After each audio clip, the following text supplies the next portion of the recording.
There are 60 words for rain in Galician, my mother tongue. Orvallo, lluvia, saraiva, treboada. Rain is so essential for my community that so many of our saints are filled with it. Rain is the protagonist of so many legends that the world around us wouldn't be the same without it.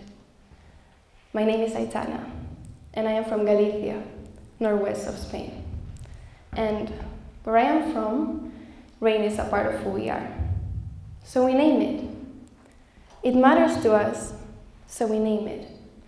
We don't only name it once, but we have over 60 words to make sense of this phenomenon. 60 different perspectives on how rain can look like. An Inuit dialect spoken in Canada's Nunavik region has 53 words for snow. I don't know about you, but I only know one. Snow is just snow, right? At some point, words become land, and land is what it is because of words. There is an intrinsic connection between land and language that cannot be broken. Language and community. Language and identity. Does anything really exist before it is named? I am sure most of the people in this room have experienced homesickness. Am I right? As students, most of us have packed our lives in a suitcase. They can take our bodies out of our countries, but never our languages out of us. That's why having a conversation in our mother tongue can bring you back home, no matter where you are. I might not need 60 words for the rain anymore, but no matter where I am, the profound appreciation for it will remain. We are what we speak, and many other things. We are what we love, what we do, what we think, and we think through language.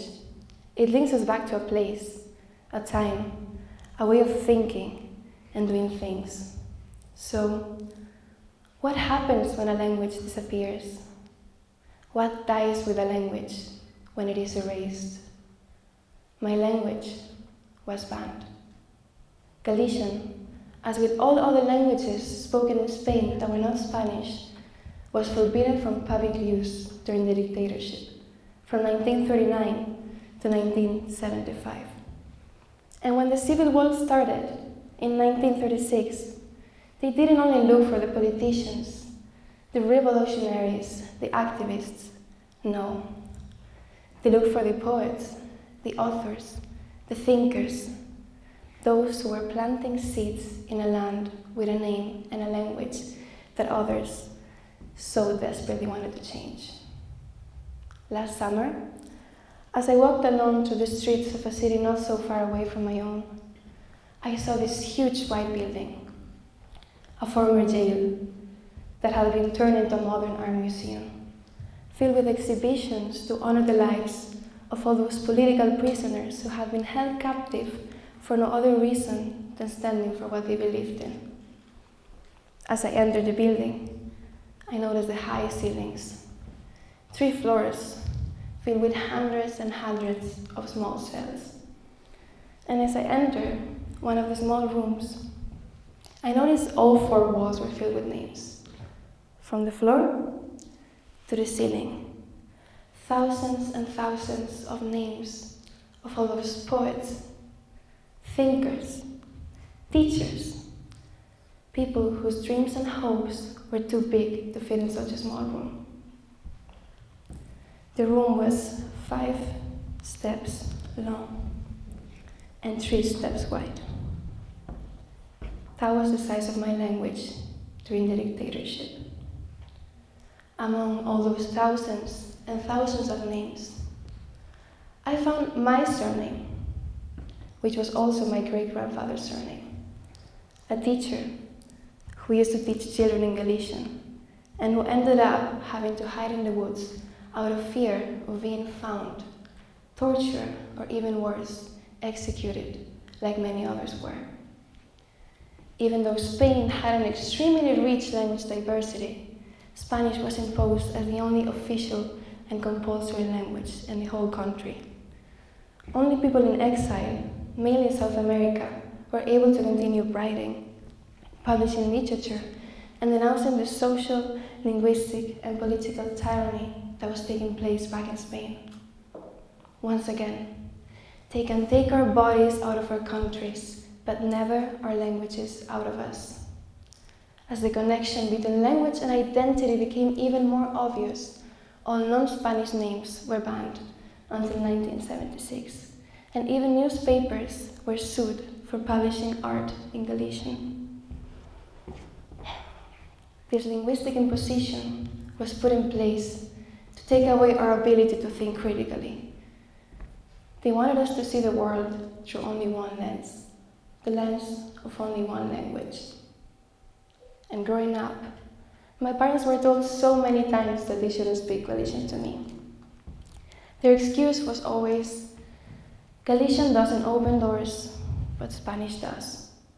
Maybe those strangers only wanted success for me.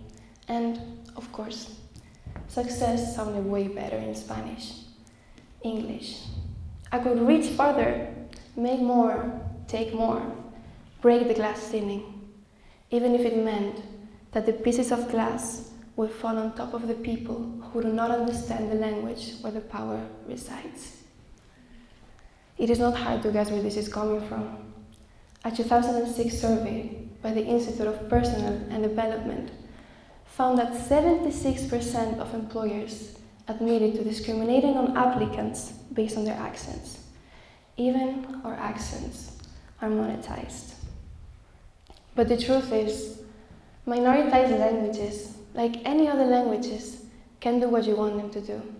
You can use them to love and to hate, to lie or to inform, to open or close doors. It just depends on what your purpose is, and, above all, what the community as a whole is willing to do with it. If we do not believe in the potential of our languages, the story is over. And my story is that nowadays, a quarter of kids under the age of 14 in Galicia cannot speak Galician. Out of 7,000 languages spoken worldwide, a language dies every 2 weeks, ceasing to be actively spoken. This means that there are languages disappearing as we speak. When a language dies, we don't only lose people, entire cultures and civilizations. We also lose ideas, opinions, and most importantly, a unique way of being human. Back home, I interviewed some people who grew up during the period of linguistic repression. And when I asked them what speaking Galician meant to them, they said, "It means everything. It is the way I grew up. It is a part of me. I do not understand myself in any other language." At school, they would punish the children who spoke the language of our home. Like many others, I had to become a Spanish speaker. Now, it is an honor to be able to speak my mother tongue. And the last testimony is from Felisa, an activist born in 1939, who said, "When I moved to the big city, I felt like I did not belong to that Spanish-speaking society who thought that people who came from rural areas were poor, rude, or illiterate. I didn't want them to think that about me, so I tried my best to hide it. One of the things that made me the proudest was when they said, 'You do not look like you come from the village.'"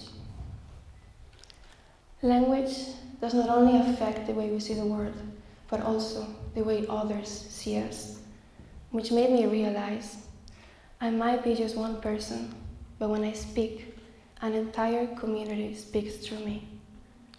As a speaker of an endangered language, something as simple as using your mother tongue can become a revolutionary act, a form of protest against something bigger than yourself.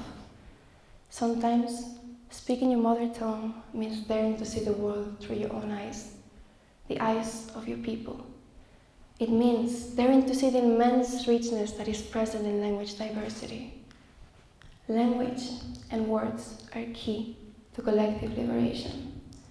So, if it matters, name it. Thank you. Thank you.